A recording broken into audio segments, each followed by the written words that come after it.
میں اپنی پاکستانی قوم کی طرف سے سب سے پہلے جو بجوڑ کے اندر دہشت گردی کا حملہ ہوا، جس میں ابھی پتہ نہیں چل رہا لیکن 40 شہادتیں ہو چکی ہیں اور کہتے ہیں 50 لوگ اس وقت بری طرح اس دھماکے سے وہ زخمی ہیں، تو میں ساری قوم کی طرف سے ان کے گھر والوں کے لیے، ان کی فیملیز کے لیے، بچوں کے لیے، ان کے بڑوں کے لیے، ماں باپ کے لیے جو شہید ہوئے ہیں، ہم سب آپ کے لیے دعا کرتے ہیں کہ اللہ آپ کو ہمت دے، طاقت دے، صبر دے اس مشکل وقت سے گزرنے کا، اور ساری قوم آپ کے ساتھ ہے۔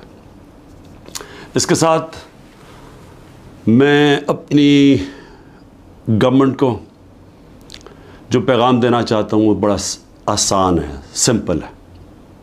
پیغام یہ ہے کہ جب ساری آپ کی resources, intelligence agencies, security forces, ان کا صرف ایک ہی مقصد ہو کہ ملک کی سب سے بڑی جماعت اس کو کسی نہ کسی طرح ختم کیا جائے، ہر قسم کے ان کے اوپر کیسز کیے جائیں، ان کو جیلوں میں ڈالا جائے، ان کے گھروں کے اوپر حملے کیے جائیں، ان کے لیے ان کے رشتہ داروں کا پتہ چلواؤ، ان کی بزنسز بند کرو اور کسی نہ کسی طرح ان کو ختم کرو۔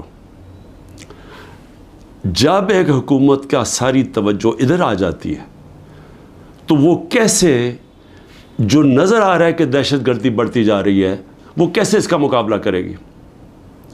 دیکھیں، ہمیں ایک اللہ نے سنہری موقع دیا تھا جب افغان گورنمنٹ گری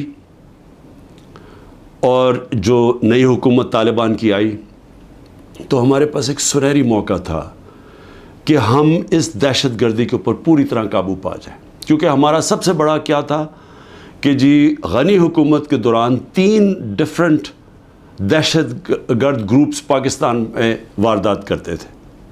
ایک تھا داعش یا آئیسل، دوسری ٹی ٹی پی، اور تیسرا تھا جو بلوچ کے لبریشن BLA۔ تو ہم ان سے بڑی کوشش کرتے تھے لیکن کوئی ہماری مدد نہیں کرتے تھے۔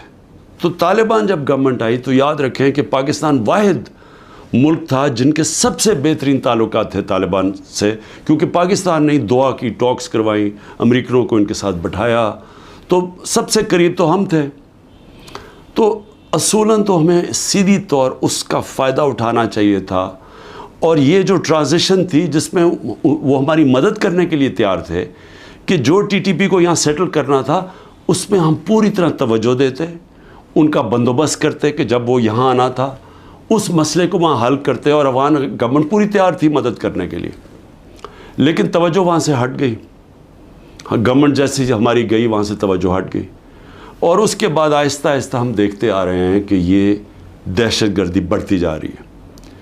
636 ایک سال میں پختونخوا میں صرف دہشت گردی کے واقعہ ہوئے ہیں، جس میں پختونخوا کی پولیس کو سب سے زیادہ اس کا نقصان اٹھانا پڑا، اور اس کے علاوہ بلوچستان میں، اور وہ جو کنٹونمنٹ پہ جوب میں اٹیک ہوا۔ تو میری پھر سے درخواست ہے کہ یہ مسئلہ اور بڑھتا جائے گا اگر ابھی پوری طرح توجہ نہ دی اور اپنی پرائرٹیز ٹھیک کریں۔ یہ جو تحریک انصاف ہے یہ ملک دشمن نہیں ہے۔ جو ملک کی جو عوام، جس 70%، 75% عوام جس جماعت کے ساتھ کھڑی ہے، وہ ملک سے نہ غداری کر سکتی ہے، نہ اس کی دشمن ہے۔ تو اس کے اوپر پوری توجہ دے کے، اور یہاں نظر انداز کرنا کہ جو ایک مسئلہ بڑھتا جا رہا ہے، تو میں سمجھتا ہوں کہ اس سے زیادہ ظلم ملک سے نہیں ہو سکتا۔ آگے معاشی طور پہ ہمارے حالات ادھر پہنچ گئے ہیں جدھر عام آدمی، تنخواہ دار طبقہ، اس کا جینا مشکل ہے۔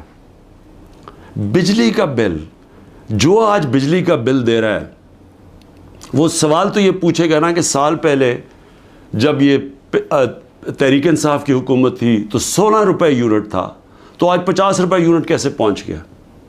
کون سا اتنا بڑا عذاب آیا ہے کہ وہ بیگ جو 55-60 روپے کلو تھا آٹے کا، وہ پہنچ گیا 150 روپے کلو پہ۔ جو چاول ہیں وہ تقریباً دگنے ہو گئے چاول کی قیمت. تو ہر چیز جو یہ مہنگی ہوئی ہے, روپیہ تیزی سے گر گیا. تو پوچھیں گے تو صحیح کہ لوگ کہ ایک تو حکومت بدل کے یہ عذاب آ گیا, اور اس کے بعد جو دہشت گردی ختم ہو گئی تھی, بالکل نیچے چلی گئی تھی, وہ پھر سے بڑھنی شروع ہو گئی ہے. اور اس کے علاوہ کسی کو یہی نہیں پتا کہ اب ملک جا کدھر رہا ہے. نہ کوئی قانون ہے, نہ ملک کی کوئی آئین کی کسی کو پرواہ ہے. عدالتوں کے اوپر علیحدہ پریشر ڈالا ہوا ہے. صرف اور صرف ایک چیز سامنے ہے, کس طرح ملک کی سب سے بڑی جماعت کو ختم کیا جائے. اور کون ختم کرنا چاہتے ہیں؟ 30 سال سے یہ حکومت کر رہے ہیں ملک کے اوپر. 30 سال سے ملک پہ حکومت کر رہے ہیں. ایک دوسرے کو جو کہتے تھے کرپٹ ہیں, چور ہیں, منی لانڈرز ہیں, دونوں کو کہتے تھے ایک دوسرے کو. ایک دوسرے کے خلاف کیسز بنائے, کیسز ثابت بھی ہوئے, ملک سے باہر بھی بھاگ جاتے تھے. اور وہ آج اکٹھے مل کے کوششیں کر رہے ہیں کہ اسٹیبلشمنٹ کے کندھے پہ چڑھ کے کیسے ملک کی سب سے بڑی جماعت کو ختم کریں. اور اس کے اندر ہمارا ملک تیزی سے نیچے جا رہا ہے, مایوسی بڑھتی جا رہی ہے. جب 12 لاکھ پاکستان کے پروفیشنلز ملک چھوڑ کے چلے جائیں, یہ پیسے سے زیادہ, یہ جو ہمارا ڈالر باہر نکلا ہے, کیونکہ یہ اپنے ڈالرز بھی لے کے گئے ہوں گے نا, تو جو ڈالرز باہر جا رہے ہیں وہ علیحدہ چیز ہے, لیکن جو برین ڈرین ہوئی ہے, جو آپ کے وہ لوگ جو کہ سب سے زیادہ معاشرے کی اٹھانے میں ان کا ہاتھ ہوتا ہے, پروفیشنلز کا, وہ جب ملک چھوڑ کے جا رہے ہیں, بزنس مین وہ ملک چھوڑ کے جا رہے ہیں, جو آپ کے ڈاکٹرز ہیں ہاسپٹلز میں, جو اسپیشلٹیز کے اندر جو ڈاکٹرز ہیں, جو اسپیشلسٹ ہیں, جب وہ ملک چھوڑ کے جا رہے ہیں, تو مجھے بتائیں ملک کا کیا مستقبل ہے. اور وہ اسی لیے ہے کہ کسی کو سمجھ ہی نہیں آ رہی ملک جا کدھر رہا ہے, کہ ایک پارٹی کو ختم کرتے کرتے سارے ملک کے ادارے تباہ کر دیے. کسی ادارے کے اوپر لوگوں کو اس وقت اعتماد نہیں ہے. ایف آئی اے کو تو لگایا ہوا ہے کہ جی کسی نہ کسی طرح پکڑو عمران خان کو اور یہ پی ٹی آئی کی لیڈرشپ کو, کسی طرح سائفر پہ پکڑ لو. یہ نہیں پتا کہ سائفر جتنی سائفر پہ بات ہوتی ہے تو ساری انگلیاں ان کے اوپر آتی ہیں. یہ جو آج اقتدار میں بیٹھے ہوئے ہیں, یہ ساری انگلی ان کے اوپر اٹھتی ہے. اور اب تو نون لیگ کے ڈیفنس منسٹر نے بھی کہہ دیا ہے کہ جنرل باجوہ نے تو ہمیں پہلے سے بتا دیا تھا کہ میں یہ گورنمنٹ گرانے لگا ہوں. اس نے تو یہ کہا ہے کہ اگر کرونا نہ آتا تو یہ تو 1 سال کے اندر گورنمنٹ گر گئی تھی ہماری, اور پنجاب تو وہ پہلے گرانا چاہتے تھے, اس کے بعد کہتے تھے تم سینٹر بھی لے لو. یہ نہیں کہ اس نے ڈیفنس منسٹر نے یہ جو بات کی ہے, ہمیں تو یہ پتہ ہی تھا کہ یہ ہو کیا رہا ہے, سازش ہوئی ہے. میں تو کہتا جا رہا تھا, اور سازش ڈیلے ہو گئی 2 سال. اگر